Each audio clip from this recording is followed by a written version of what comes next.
Welcome to Pop Chat. My name is Annette Tarpley, the host of this segment or show. And today with us, we have a dear friend as well as one of our newest pop administrators, and that's Henry L. Jones. So, welcome, Henry. Thank you, Annette. Glad to be here. How are you doing? I'm doing good, doing good. Just, hustle and bustle like you are all the time, I guess. That's what we do, right? We're always Yes. busy. Busy minds you keep it out of trouble. That's supposed to be the plan. Was generally speaking, we should say. Yeah. So, welcome. It's so good to have you. Thank you for coming on the Pop admin team. It's good to have you there as well. So, really appreciate that a lot. You haven't been on for a little while. I think it's been well over a year. Has it been a couple of years? Maybe since you've been Almost two, I think. But yeah, it's been a while. on? Yeah, a couple of years since you've been on. And remind me whether you have you have published books, haven't you? Yes, Published? yes. Yes. I Okay. have 5 books of poetry, and then I have some non-poetic books as well. Four, four. So yeah. Wow. So 4 non-poetic books. So what are those books about? Are they novels? Are they short stories? Or No. No. One is it's a self-help book. It's called Rock the World, co-authored with a another art. That's what co-author means. It deals with community development, and we published that, and then did an audio of that. Consisted of several discs. Let's see what else. Another was about Scott Joplin, Letters of Correspondence. When I did research for a an author that was writing a book about Scott Joplin, and I was just researching the letters of the special collections. And typically, in a nutshell, there should be some type of research manual that tells you about the contents. And me being the way I am, and I was like, "Oh, there should be a guide here." And the the curator, she said, "No, we don't have one." So I said, "Hey, you guys interested in one?" So I wrote that, and the author really loved it because it's just it's as though you it would almost be the equivalent if you have a book for research and you don't have an index and you don't have a table of contents and you right. just looking through. But so the inner pages, you're looking for something, but you have no idea where to go. So my manual, which the Special Collections Library published, was very helpful in terms of finding things You for that organized also. things. You organized it, right? Yeah, I like to organize. I mean, if you saw the rest of my studio, you're like, "Where's that? Where are those organizational skills?" But I do like to be able to put my hands on things quickly. What are some of the others? Two more. I have to think of that because those books were done years ago. The non-creative type thing. Yeah, yeah. So can all of your books be found on Amazon? Like your poetry books? No, no. No? My chapbook. I mean, technically they could be if I place them on there. My chapbook, the first book of poetry, uh, way back in '92. I guess I could reprint it, and because someone recently I found out I saw the cover of her book, and I said, "Ooh, I'm going to show this for National Poetry Month this month." And I flipped through it, and that book wasn't a reprint, and she had published it originally in 1983. I'm talking about Rita Dove, her book Museum, and I was like, "Oh my gosh!" But she's Rita Dove, one of our poet laureates. So that got me to thinking, why not reprint a book? Because Wow. people still enjoy your work. There's no reason not. So, yes, to answer your question, once I put some old books there, yeah, I could do that. Very good. Um, And you have a what? lot of accolades, that you things that you've achieved. You're the first poet laureate of Hendersonville, Tennessee. Woohoo, right? You Thank won you. awards with your poetry as well as your art. You can see some of your art in your studio in the background. Um, Thanks. Uh, and is it currently? Do you have any art currently in any galleries? I'm actually preparing for a show that's going to open next month. So it's a group show at a museum, and the curator, if he or she or two are watching this, we're like, oh, we should whip him because I don't have the titles on it, but I can get that right quick. That's a group show dealing with identity. That we live in a society where people have different realms of identity. It could be cultural, it could be Right. geographic, it could be even spiritual. And this whole exhibit we're focusing on the joy of identity, and so I'm approaching it from a very unique angle.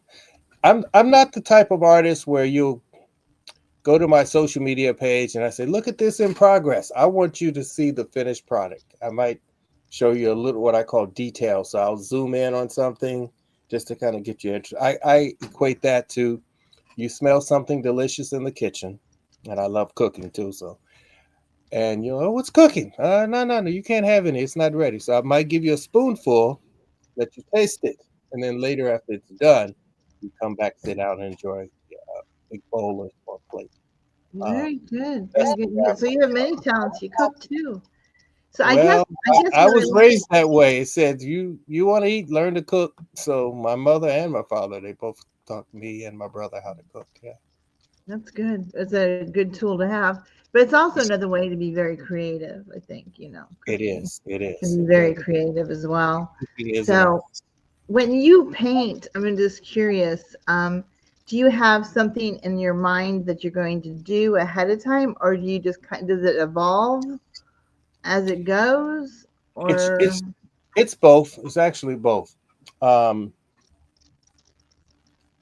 some artists will, or you might ask them to paint something, and they'll do literally like a cartoon, and then it's almost like the paint by numbers, and then they fill in the various spaces of different colors, hues, and et cetera, of the figures and everything in that. Um, I've done that in terms of certain figures, like if I have human face and figures, I'll employ a cartoon occasionally, but most of the time, as far as twofold, I keep the image in my head. I will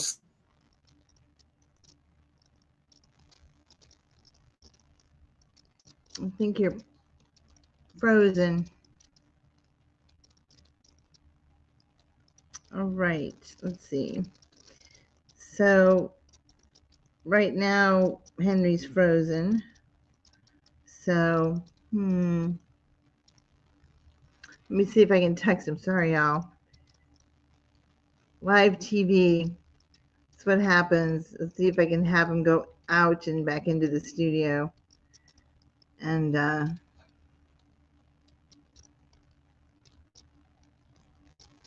it's going to be easier for me to say this than it is for me to. Can you go out and back into the studio? You're frozen. Oh, he figured it out.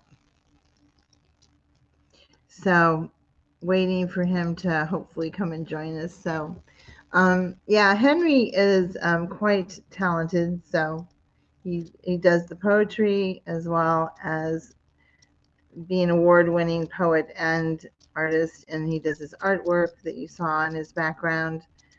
And I hope to have in my possession one of his pieces one of these days. But has many talents and has graced me with the presence of coming to join the Passion of Poetry as an admin um, on our admin team. So I never know what to do when somebody kind of drops out. I never know whether to start reciting some poetry or what to do.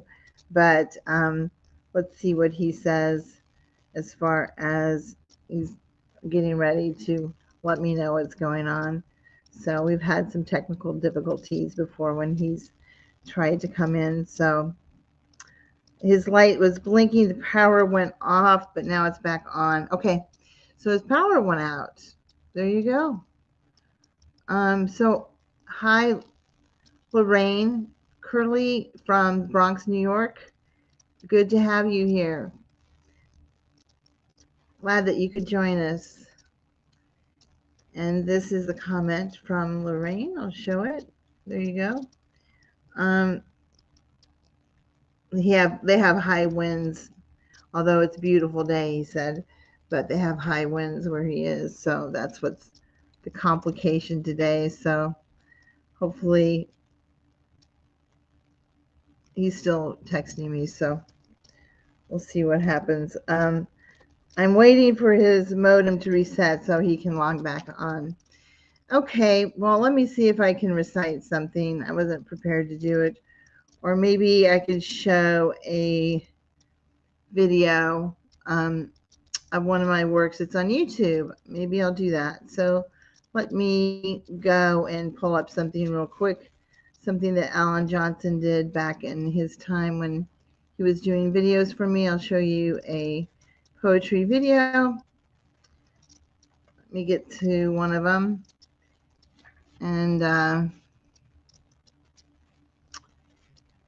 let's see.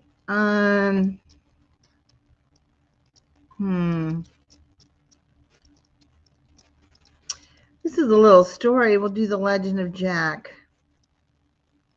It shows a moralistic lesson. So this is kind of a story. So let me see if I can set it in the beginning and share that with you all in just a moment here while we're waiting for Henry to come back on. So I'm going to do that. I'm going to share my screen. Let's see. Legend of Jack. Here we go.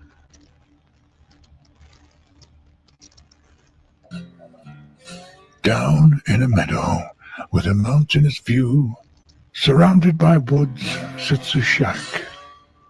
The people who live near this hollow know of a mysterious tenant named Jack. Jack lived out his life with no one. He was alone. He was well known as County's recluse. He had a still in the backwoods, made his own shine, and frequently partook of his juice. When Jack went to town, people would stare. A bit disheveled he would appear. Once a year, Jack would offer his land a grand celebration with plenty of kegs of beer. It was the only time Jack had company. He had bands playing plenty of bluegrass. He offered games for the children, chasing chickens. Jack would join in and ran mighty fast. Despite his kind gesture, people would ridicule, scoff, and talk behind his back. If he was down and out and in need of help, no one would lend a hand to poor old Jack. Bordering his land was a rushing creek with lots of rainwaters flowed high on the bank. Little Sally fell in. She couldn't swim, and after she screamed, she quickly sank.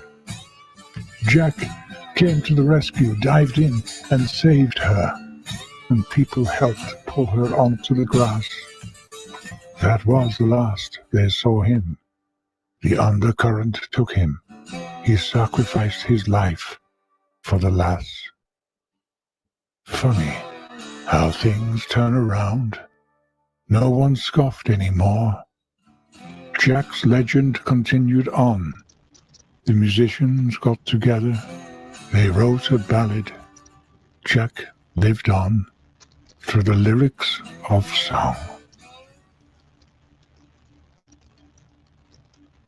All right, that is the Legend of Jack I wrote a while back. Henry's back. That was perfect timing. Hey, Henry.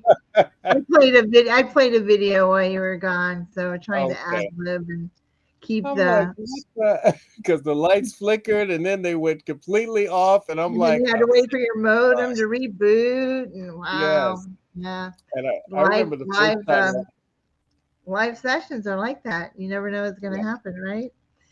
So, Yeah, that makes me think to invest in one of these. Back in the day, surge protectors would have a battery backup.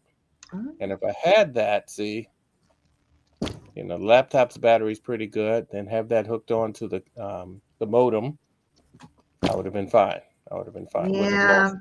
Yeah. it's always yeah. Well, next time maybe, right? I Yeah, didn't yes. know that. Maybe that's something I should invest in as well. So, Yeah, they're helpful because it'll give you about an hour or two.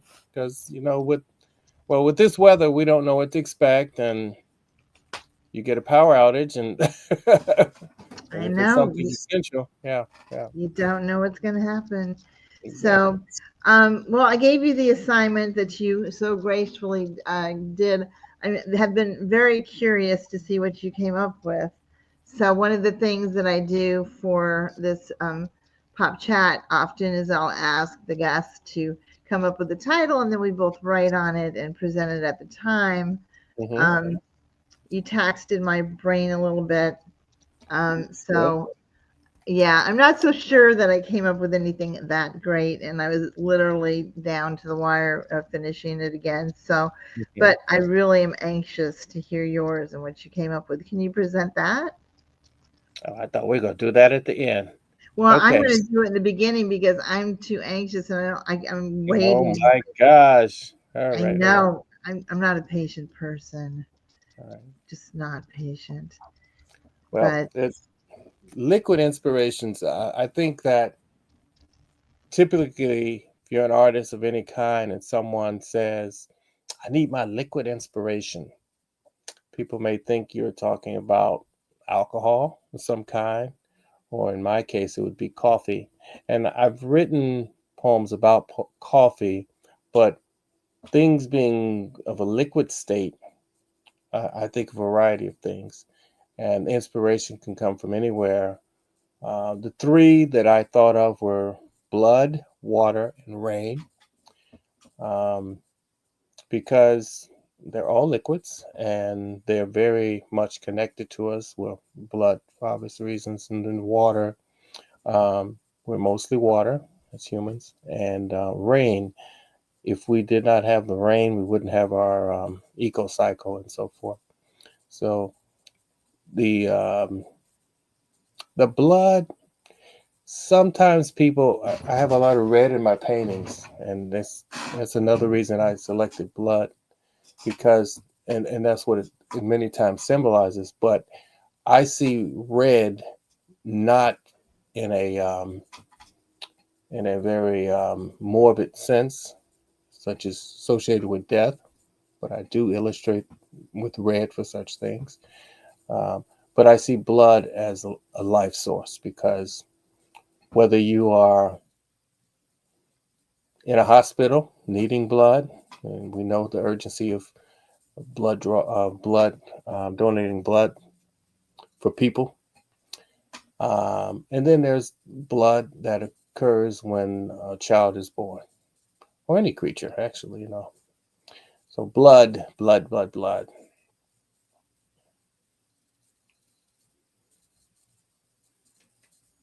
Heart beating beyond belief, seeking just one more day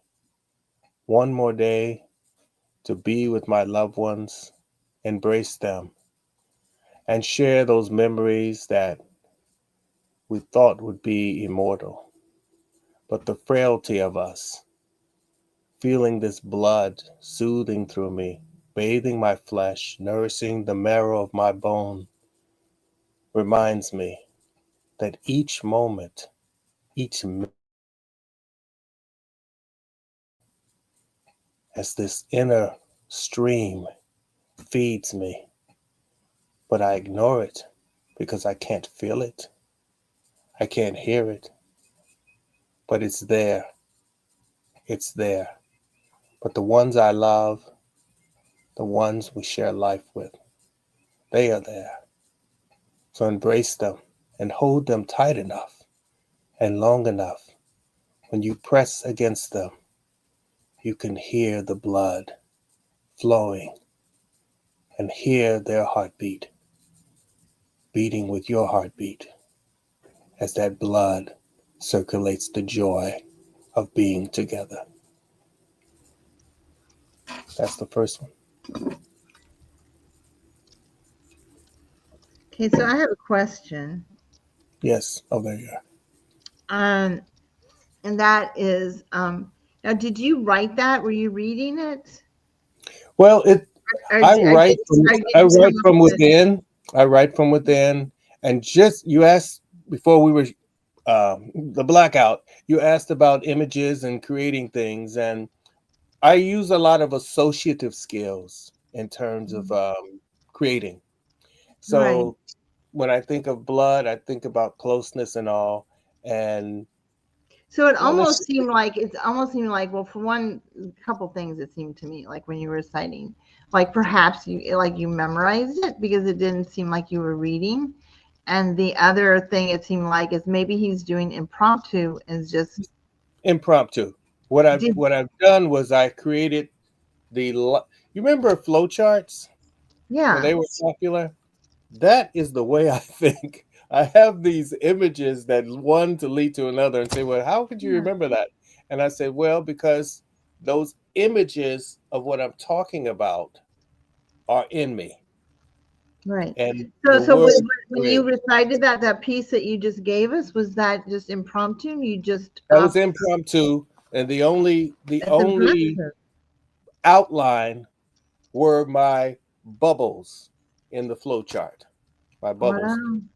I was interviewed about an exhibit that I had at the gallery, and the host, I mean, I had a lot of paintings. I think there were like 30, 35, 40 paintings. And for each painting, I wrote a poem, which was displayed with the painting. And she said it was online. I mean, we had people who were able to see us online because it was live, and said, "Oh, could you recite the poem of this painting?" And she described it. I said, "Oh yeah, that's called She Walks in a Garden of Her Tears," and it was the centerpiece painting, huge piece, abstract. And I said, "No, I can't, but I can pull from it." Um, so I sat there for a few seconds, and then because I imagine myself standing right in front of that painting in the gallery, and the host, Reverend Sandrea Tolbert, remembered some of the poem, and I recited, and she was like, "How did you do that?" And I was like, "Well, I don't memorize my paintings. I mean, my poems, because the time to memorize poems, I'd rather be writing more poems." And I know poets that will say, "Oh, I got to memorize this," and I'm like, "Not me. I do not memorize. I know." After reciting poems so many times, I don't have to look at them because they're in it and I know it, but not, and I could probably just think about the first line, and then because I've acted and you got these trigger lines and it'll flow out because I'm familiar with it. But if just now it's just the bubbles, I'm seeing the people and they became a poem. So Wow. I visually the inner painting became an exterior poem. So Wow. and Might need to have an exercise at the end of this. We'll see. So so so you had more. Did you have another piece or two you wanted to add to that? You said that I was the can, first yeah, piece. I can. The water, the bubbles are this. I'm sitting along a shore. That's one of my favorite things to do. When I lived in Chicago, there was this. I would go on South Shore Drive, and there's beachfront, not huge beachfront, but there were these rocky areas that I called one particular space my sacred.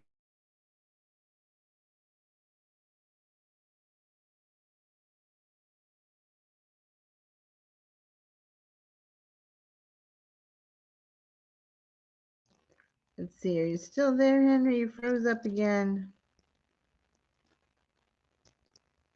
All right, Henry's froze up again. I don't know if it's temporary or what it is.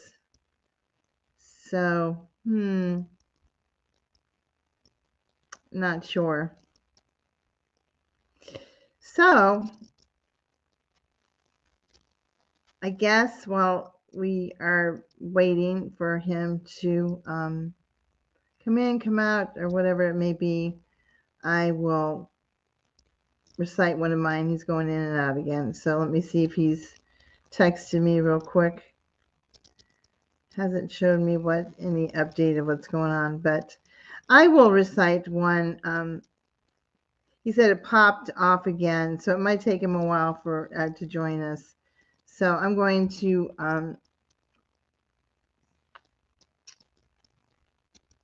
read one called "The Forgotten." This is a poem that I wrote when I went to a nursing home and had asked a patient one day, how long have you been here? He said, 7 years. I said, how long since somebody's come to visit you? 7 years. And how long since someone's called you? 7 years. So while we're waiting for Henry to come back on because of technical difficulties, I will read The Forgotten. And so I wrote this. I held her frail, wrinkled hand, veins prominent in a bony structure, wondering about the fruits of their labor. How many tears had they brushed from streaked faces? How many loaves of bread had they kneaded? How many pie crusts had they formed? How many times had they clasped together in prayerful supplication? How many diapers had they changed?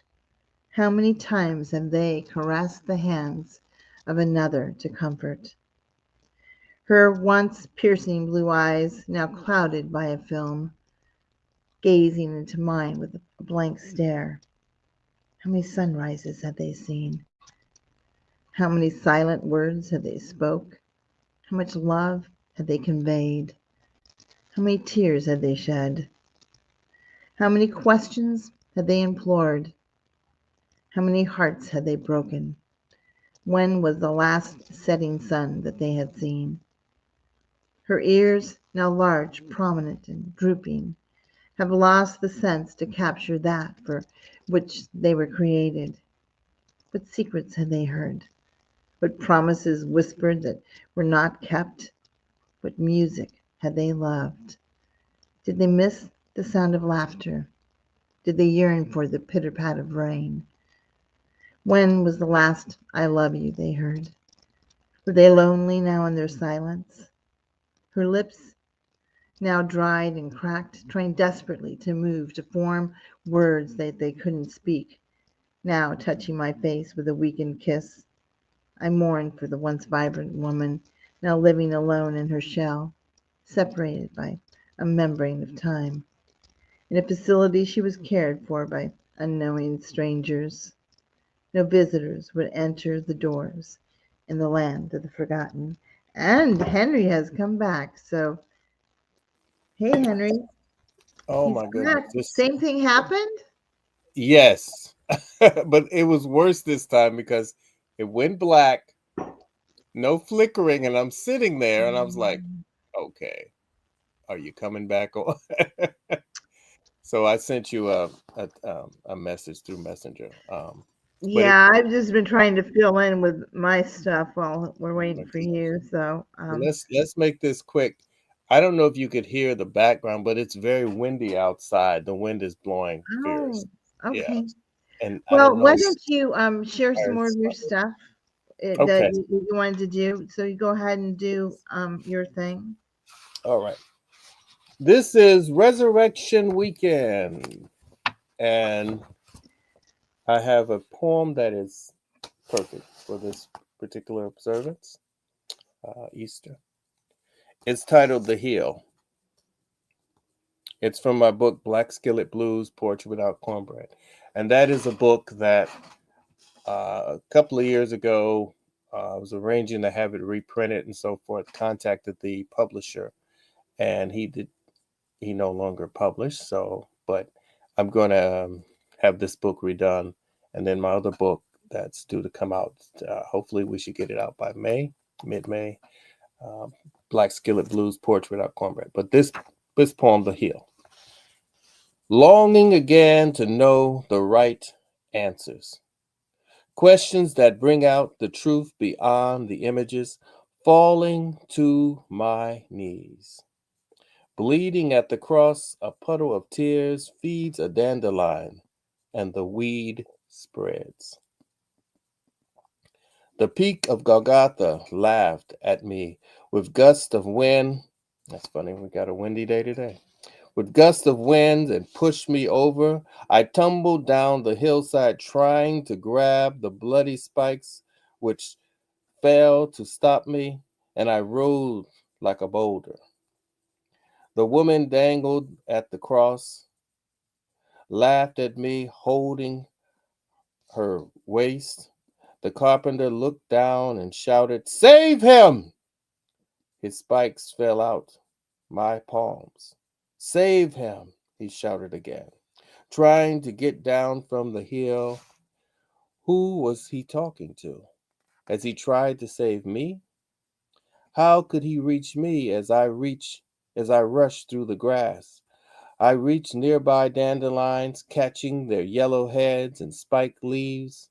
Their fleshy stems spewed bitter milk. I swallowed the bitter lies.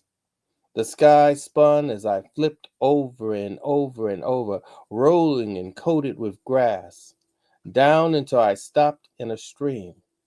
Water baptized my swollen red eyes with a Visine comfort. Golgotha eclipsed the sun, casting a shadow onto me, a silhouette path where I lay. When I rose, my hands still clutched those greens and stems. My palms blistered and swollen from the many attempts to grasp anything to stop myself. Still, I held onto the dandelions.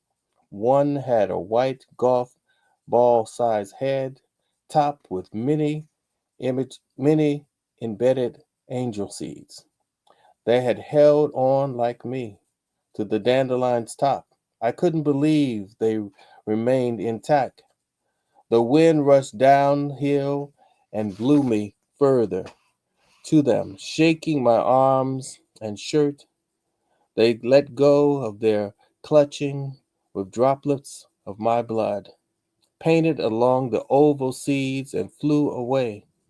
I watched their white souls rise, fly away, blending with the white of the clouds, seeming to vanish. I understand why I had fallen and what was growing in difficult places, all from that hill called Golgotha.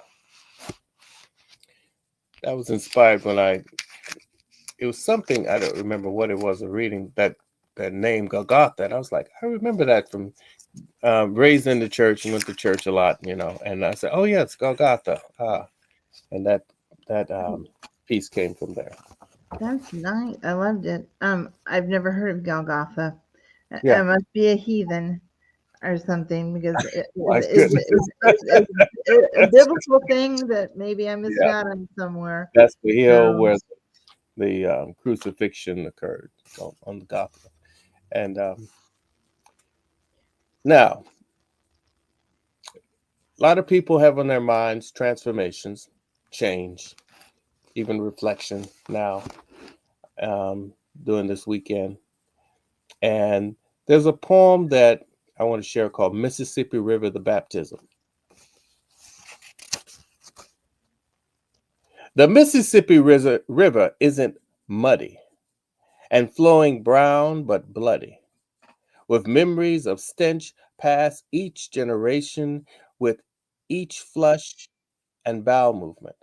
Still, we wipe our butts without cleaning the black hole where all things are lost behind the scenes, making all murders, no, let's say slangs, of little black children drug or gang related. No one wants to go near that hole where manure spreads itself across the eyes of lost corn to smother Kwanzaa and turn Karinga's dreams into nightmares. Drenched in commercial passions which began flowing from Martin's bloody neck. Now, an enema, that deep coffee kind, is used to wake us up and will save us. Provide some relief from all the Ooh, ain't no cursing in her home. We're told and made to believe. Stop, listen, it's Delta Blues. Music pushing against the shore. I still hear the water splashing as my preacher walks through the stream, holding little Jerome in his arms, where his body is stiff by the cold currents and wiggling catfish. Soon both will be baptized, one in water and the other in cornmeal. Pastor prays hard, wanting to walk on the water surface and break Jesus' reflection into small white pieces of communion bread. Still, Miss Mattie loves her pastor. You know, he knows Christ and March with Martin from way back and will get her into heaven after her 22 years of twisting the faces of strangers for a shot of gin and a 20. She loved Pastor before he became saved, heard his screams before they were praises, and saw him rise in the world in his Cadillac bubble mirror, where things look bigger and closer than they appear. But she made him feel like a full man. Now he visits her after service, stops by to pray about the past, drives in that same long ride, stained by greasy chicken bones from Sunday dinners and peach cobbler. Dropped between the seats, those large bones know the truth about how sweet peaches came and went many times in the back seat that keeps quiet. Who was bused to Texas suddenly to live with her big mama. Mattie lived alone and lonely. Pastor's visits still brief but proud. He'd leave her after he shouted, "Oh, oh, oh, God," then froze in silence. Prayer session over. Mattie gets to go to heaven after loving the pastor and feeding him with her flesh and remembrance wine, which left a stain she couldn't shout out.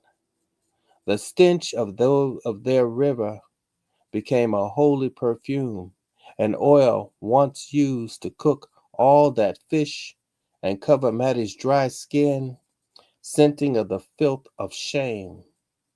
Jerome's face had rainbows that glistened on him as the pastor brought him up. His mama shouted and cried. Mud and sin slid off his white clothing. Mattie caught the ripples of hope and drank and drank and drank, becoming drunk on a new gin. She only gave her flesh, but not her soul. Instead of tears, she smiled, seeing her face in the currents as finally something beautiful, just like that Mississippi River. Mississippi River, the baptism. Beautiful, beautiful. Sounds like a real experience. I'm guessing it's real versus fictionalized. There were some references. I have a lot of references in terms of personal experiences, people telling me their memories and things, and visiting the Mississippi River when I first saw it. And, seeing pictures is not the same. You have to be somewhere. You have to have a connection in some way. And I think that makes your writing or any expression better. Yeah. And Lorraine Corelli, I don't know if I'm pronouncing your last name right. I know who you are. You were at, she was at Rawls. Ah, okay. Yeah, she was one of the participants of that as well as you. So powerful, Okay. Henry Tell It All. So Thank thank you, Lorraine, for hanging in there with us through our technical difficulties. So. Yes. I think I'm going to bypass reading what I wrote because it really wasn't that great anyway. But I'm just going to let you keep going Okay. on your stuff. As long as we don't have any more flash. Yeah, if we have another flash thing, Yes. I might read it in your absence. But Yeah, yeah. yeah. So yeah, in life we go through changes. Maybe our past, we did things we were not particularly proud of. We're actually ashamed of. Everyone has something, they say, and I'm interested when I meet people in their stories of transformation because I used to, when, for instance, I hope no one gets offended. When the Jehovah Witness would come to my house, I'd bring them in. At first, I didn't know what was going on. Hmm. As a young adult, I said, "Sure, yeah, you can come in." And the way I was raised, I would offer them something to drink and everything. And they'd say, "Oh, I want to blah blah blah about the books and everything," but I wanted to hear from them personally before becoming a Jehovah Witness. What was it in their life that through this faith they became transformed? And I don't care whether it's a religion, a philosophy, even a political group. We're dealing a lot of that now. We all become better people in some way, and I'm interested in that. How we grow, because I think that is powerful. Because when we go through something difficult, we grow. We get this inner knowledge, this wisdom, and then we have something to share with each other. And versus do it, do it, do it, join my group. But then I think what happens as human beings, because that's the growth thing. Who am I? What's my purpose in life, and so forth. You catch hell, and then you get out of it. Some of us, we still live with it. But then Yeah. somewhere along the line, we want to be loved. We want someone special. We want to share either the hell or the new the happiness with some people. And this poem, "I Need You," is about knowing that you need someone in your life. I want to know you're there by my side, awaiting my end, and hear your voice in the air as you whisper words to send to my ears as I stir old regret, my body of weak flesh and bone. Finding you was a fantasy met, made love and no longer alone. I trusted you to help mend me, your love a balm to heal my past. Defeated my demons, now I'm free, wondering how long to make that last. Broken thoughts to just throw away, cut and bleed into a drinking glass, to swollen hush secrets each day. Drowning in tears I want to pass, it's your warm touches that distract my mind. As my heartbeats become heavy like lead, stumped, crushed, autumn leaves that feet find in my brittle body embracing this dread. I desire a painless peace from above. As images of us replay movies in my head, I smile at them, seeing our life of love. And social media, we got all these things we upload, we share. But in the end, we have memories that are in our heads and hearts. That's all we have. That's all we have. Um, and I think that's why it's so terrible for people. Now we're hearing more and more people with Alzheimer's and dementia and other um, diseases and conditions like that. This next poem is it's one that I've read often, and some people have asked me to read it when they say, "Oh, would you read that one?" Because it's one of the favorites. But it is online. It's a bereavement poem because for love, I see love two ways. The power of love when you're with someone, and then the regret if you lose that person through death or something else. But you still have love, and you hold on to it, and it I think it's one of the most powerful things in the world. It's titled, I Am Still Searching for You.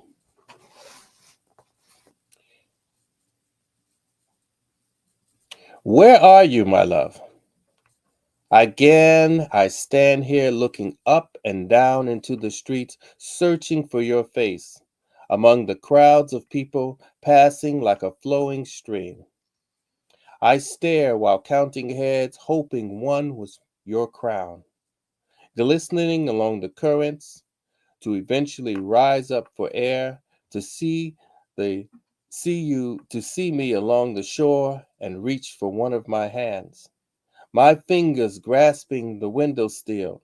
Instead of you, there's rotten wood, covered with chipping lead paint, releasing flakes drifting to the road, where lovers embrace each other to prevent falling back into loneliness. The same desolation I know too well, while my probing eyes become tired, hoping to see you again if I keep watch, until back in each other's warm arms, holding our love beyond the fears, twisting our hearts of their bitterness, leaving a sweetness found in the curved rations of our passions where we clung, until the years of emptiness were released, drowning and floating as the wind blows our echoed moans through the panes. This is why I still want to find you, my love, at this glassy portal to our joyful memories, now a black hole eclipsing the sunny days, overflowing with broken lilies holding on, in the stench of old water smelling like death. I know you're still alive out there somewhere. They lied to me and tried to comfort me with cold prayers like the stones of this building, rocks to remind me again of the marble pillar with your engraved name to find you below, covered in layers of dirt instead of my kisses. You are coming any day down that path soon. I know it's true because I found your smile on the face of a young woman holding flowers, her fist clutched hairy roots swaying, seeking to taste cool water to live again, thirsty like we were before we found our love. This is why I stand here 35 years later, longing for your fingers to caress my lips, to silence my mind of worrisome thoughts about this world now so empty without you. Fighting alone to hold on each day to life, so I am still searching for you, my love. Beautiful. Thank you. Beautiful. Thank you. Romantic. Yeah, all those things. I write a lot about lost loves mostly. So, It happens, and I think it helps to get it out. Writing. Everyone says it's therapeutic, but once you've healed, you go to the next step. Go to the next step. yeah. Yeah. Yeah. Fortunately, I have not lost a lover that I can say, my wife. That particular poem was actually inspired from a photo. I was in an ekphrastic project, and Terry Price, he visited the Czech Republic, and the poets in the project, we selected photos, and the one I selected, it had an ancient Czech building, just old, I guess, not ancient, and there was an old man on the second story looking out a window, and at first I was like, what is going on here? It's a lot of texture in the building and all, but then one day after looking at him so deeply, I kept that image on my desktop. I looked at his eyes, and in my imagination, I went to visit him, and he told me the story, and I transformed it into this poem. I am still searching. Oh, nice, nice, yes. Yeah, And I then, think I've written a lot of fictionalized things as well, and I think yeah, sometimes people assume that if you're writing, it's about you or experience you've had, and exactly. it's not necessarily true, right? That's right, right. Yeah, And that's our job, to give voice to someone. And people have told me that have actually lost their loved one, their spouse, that poem reached them. And I mean, and that moves me, because my objective whenever I create something is to reach people's minds and hearts, and finds a place there. So yeah, yeah. yeah. Yeah. Oh, it certainly did. I'm sure you did. You'll continue to move people with that piece because it's alive. Once we create it, it's alive. Yeah, thank you. So, And that anthology is the 2020 vision, a look at the Czech Republic, a photographic look at the Czech Republic, a poetic response to photography. That's what, by Rockville Review. I wanted to throw that out there. So nice, this nice. next poem Mhm. is titled "The Universe: Creativity in a Mason Jar." Love mason jars. Uh, had relatives that created preserves, and just an interesting thing. There's some bad stuff about mason jars too, but that's another subject. Drinking the gathered dew in this jar, many constellations to fill it, leaving enough inner edge, captured layers hold, brewing it outside, strong sun tea awaiting lips to drink soon. Bitterness comes from the long patience, waiting for flavor to flow inside me. The slow warming, swirling along, captured by the sun to reach another mouth, tastes delicious. Hearing stories on the patio while drinking, smiles become the shine. Distant stars dancing, planetary joy, drinking, and those light years seem to stay within us. We are a universe creating this world. Very nice, very nice, Thank you. very nice. And Did you want to share another one, and then we'll kind of wrap it up? yes, yes. Do you want a love poem? Let's wrap it up. It's good to start with. Um, you can't go wrong going with love, right?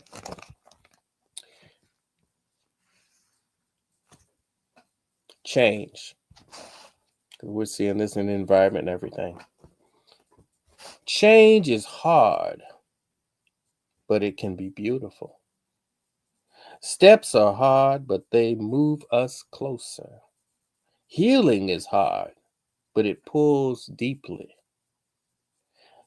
Courage is hard, but it brings strength.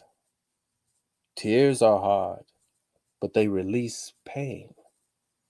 Love is hard, but it makes us change. Beautiful, Thank you, Annette. very insightful. It's short, but it was concise and really said a lot in that realm.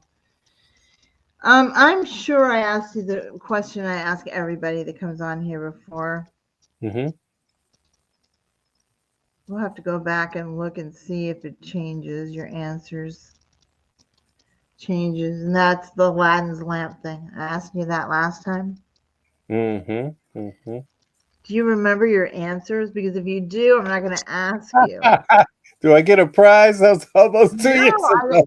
I want to see if it's changed. That's what's interesting to me, to see if your wants have changed since then. So you come across Aladdin's lamp tomorrow, and you're Okay. granted 3 wishes. What are your 3 wishes, Henry? My 3 wishes.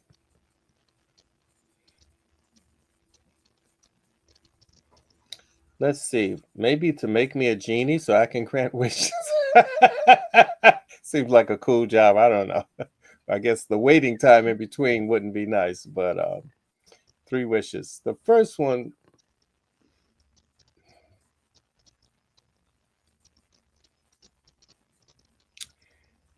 we can do so much, but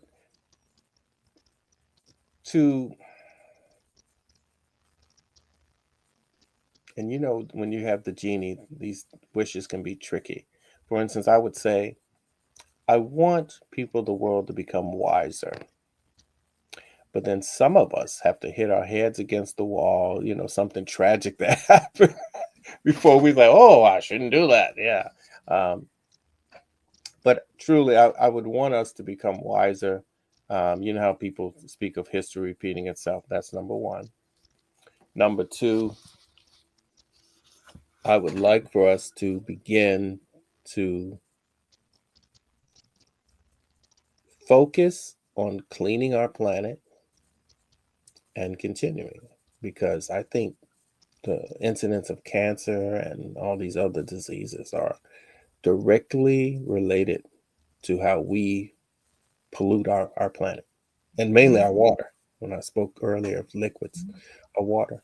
And the third one would be, I want the ability to teleport, because I think that is the coolest. I'm a sci-fi fan, and if I could say, okay, where you are, say, all right, Annette, let me just pop in there and just, Right. Boom. I know. Wouldn't that be never cool? have to pay for a plane ticket, or I can go anywhere I want in the world and see Yeah. whatever I want. And I could before we shut off, I was talking about sacred space in Chicago. I could find sacred spaces to just go write, or even take some artwork, some art Yeah. supplies and paint there. Boom. I think that would be cool. Be able to teleport, the wisdom, and for us to begin to clean our planet, and not just begin it. It's like, you clean your room, but then you mess it up again.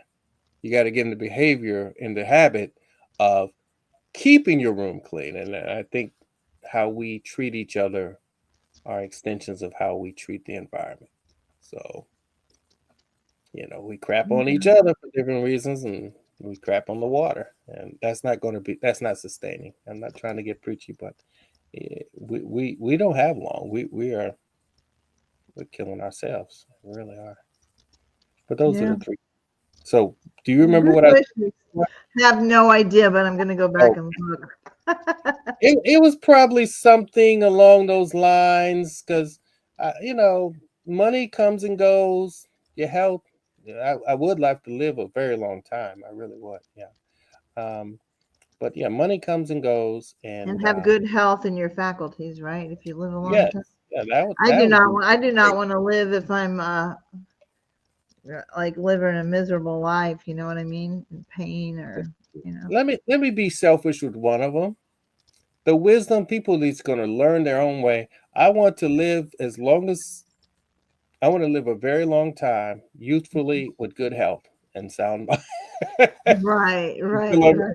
but when I'm ready to go, I can say, okay, I've lived 1,000 years. I've seen enough, and then I can take Right. myself out. Yeah. So, do you have any words of wisdom or advice for writers or poets who are coming into um, haven't started getting an interest maybe to write but don't know how to go about it? How would you counsel them into starting to write poetry? Well, when I speak of such things or conduct workshops, I tell people, know yourself, and dig. In my bio, I say I dig up old roots, because there are difficult things you have to approach and write about, but anything that you write about, there's another human being out there who has experiences. And you might think, oh, no, I can't share that. I can't share that at all. That's too personal. There's somebody out there that's gone through the same thing or is going through the same thing. So you can't be afraid of yourself, and to dig within you to do any necessary healing, or just attain some type of knowledge of what you went through, because that is going to be something that you can share in your writing. Yeah. Something you can share in your, because writing is supposed to, you know, yes, things can be distracting, but that's not the type of writer I am. You know, I'm here to share something. Now, as you read it, see it, whatever I'm expressing, you're going to be distracted from the chaos of the world. But um, I don't think we should just focus on, let me be sensationalistic and distracting, you know. And also, the other thing is, because this is heard often about writing and the arts are therapeutic. What you share, or what I should say for me, I can only speak for me. What I share with you, I'm not replacing the listener with a therapy session. You know, you share after you've healed. And it's okay to be angry, because I've heard some very angry parts. You got that out. You've in it. That's cool. Okay. But where do you take that? Where do you take that? Because that one point, and it's fine to, and it's good to write and get those out.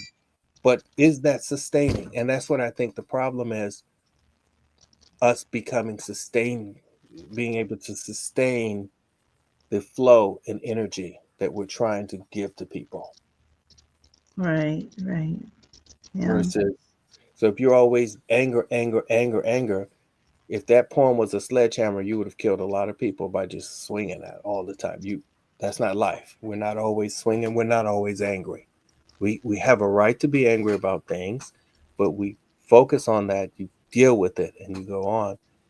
There's a lot of angry stuff going on now, but life is a balance of good and bad, joy and sadness and happiness. You know, and we have to show both. We have to show both. Yeah. I agree with that. It's certainly, you have to have the joys in there as well. Yeah. If I write something negative, I usually try to make it positive in the end somehow. But make the ending positive. Or if I don't, I hear about it. Yes. People say, "Oh, so sad," or whatever. But so I don't always write. Sometimes I probably write out of anger, even though it's probably not fresh. It could be weeks or years old. I don't know.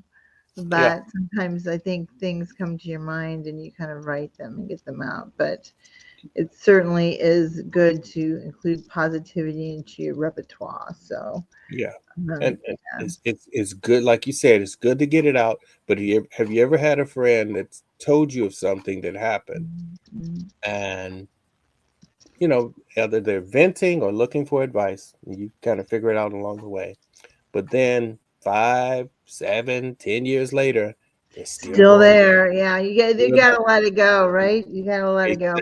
Yeah, Box and as it up, writers, put it away. we It's part of cannot the do like past. that. Yeah. Move on. Yeah. If you can't move past it, then that's to your bad. detriment. That's to your detriment. Yeah. Yes, not good psyche. Yeah. Yeah, certainly. Well, thank you so much, Henry. I can't tell you how thrilled I am that you came here today. Sorry, we had a little technical difficulty, but it wasn't actually too bad. It could have been worse. So, and we were able to complete the rest and listen to a lot of your wonderful poetry. So, keep writing. Can I throw this shout out there? I found the exhibit information. It's called Embracing Blackness Diasporic Union. It's going to be at the Customs House Museum in Clarksville, Tennessee, and it starts. The reception is May the 10th, 2025. Very cool. Thank you for that. So you'll have an exhibit there, correct? It's a group show. Yeah, a bunch of show? artists, a lot of variety of images, and I'm getting I'll have sculpture there, so you'll be able to see some. Wonderful. Well, thank you so much. I appreciate you.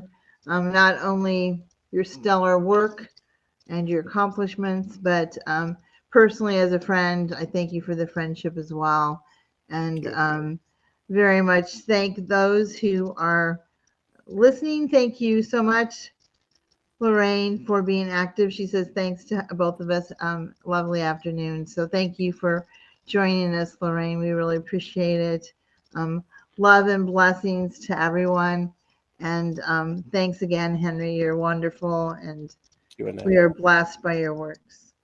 Thank you. Thank you so much, everyone. Take care. Bye.